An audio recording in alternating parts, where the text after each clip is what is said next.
Bonjour à toutes et à tous et bienvenue sur la 3e session de forge. Ceci est la suite d'une série d'épisodes sur la fabrication d'un glaive. Si vous n'avez pas vu les parties précédentes, je vous invite à y jeter un œil. Pour rappel, lors de la dernière session, nous avions affiné la matière, séparé notre futur glaive du fer à béton, et enfin uniformisé la matière. Et aujourd'hui, on se retrouve pour la suite.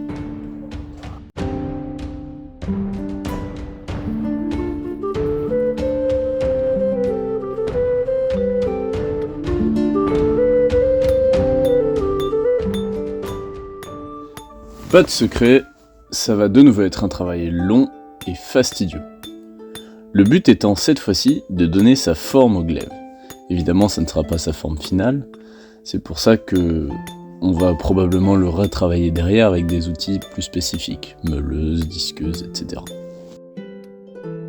Mais pour déjà commencer à lui donner sa forme de glaive pour dégrossir le travail, je vais essayer d'affiner le plus possible la matière, sans en faire évidemment une feuille de papier, mais d'affiner la matière pour que ça devienne le plus léger possible, le plus fin possible, avec un maximum de résistance, tout en inclinant légèrement les bords pour pouvoir permettre la création du coup d'un bord tranchant.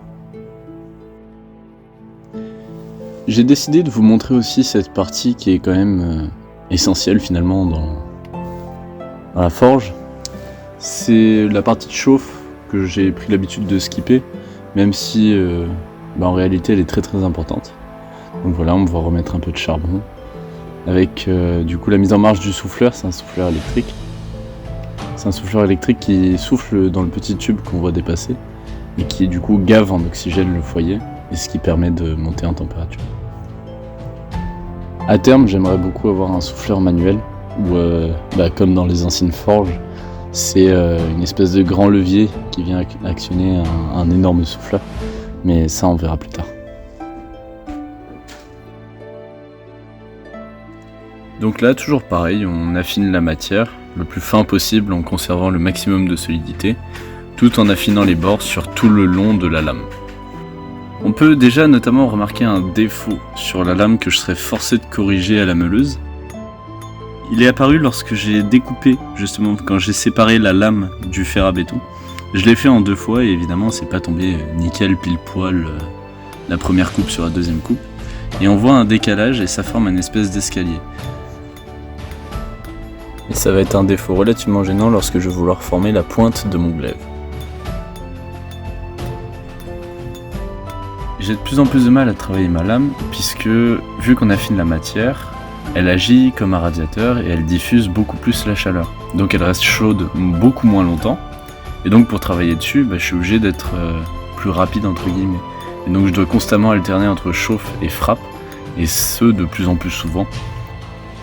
Je pense que ça peut être un bon indicateur sur l'épaisseur de la lame. Si j'arrive plus à chauffer et à travailler la lame correctement, c'est qu'on est arrivé à une lame suffisamment fine pour pouvoir s'arrêter là. D'ailleurs, comme on peut l'apercevoir sur la vidéo, on est quand même sur quelque chose qui est beaucoup plus fin que ce qu'on avait au départ. Ça y est, je m'attaque enfin à la pointe et du coup je me rends compte en fait du problème dont j'ai parlé précédemment, le petit escalier qui s'est fait à la meuleuse.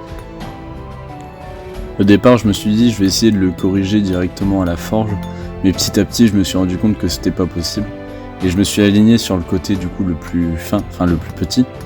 Et derrière, je me suis dit, on va faire une symétrie avec la meuleuse directement, en se calant sur le côté le plus petit. Cela dit, malgré ce petit défaut et malgré cette asymétrie, je suis quand même relativement fier du résultat que j'ai obtenu. Donc ça y est, on a un glaive à peu près formé. Et je me dis, tant que la forge est allumée, je vais tenter quelque chose. Puisque évidemment il va falloir fabriquer une poignée, et je n'ai jamais fabriqué de poignée digne de ce nom. Et j'ai entendu parler d'une technique, et en fait cette technique consiste tout simplement à enfoncer un morceau de bois sur une pointe chaude. Et en fait la pointe est suffisamment chaude pour brûler petit à petit le bois, et comme ça en fait le manche va épouser parfaitement la forme du métal. Le faire comme ça une première fois à faux frais m'a permis de me rendre compte que c'était pas du tout évident comme technique. Je me suis mis à frapper dessus avec un marteau pour aider à l'enfoncer petit à petit. Sauf que du coup, en frappant, en fait, je l'ai enfoncé de travers. Donc du coup, mon manche était de travers, donc évidemment, ça n'allait pas. Enfin bon, l'apprentissage par l'échec, comme on dit, et au moins pour la prochaine fois, je serai averti. En tout cas, merci de m'avoir suivi, et je vous dis à une prochaine vidéo.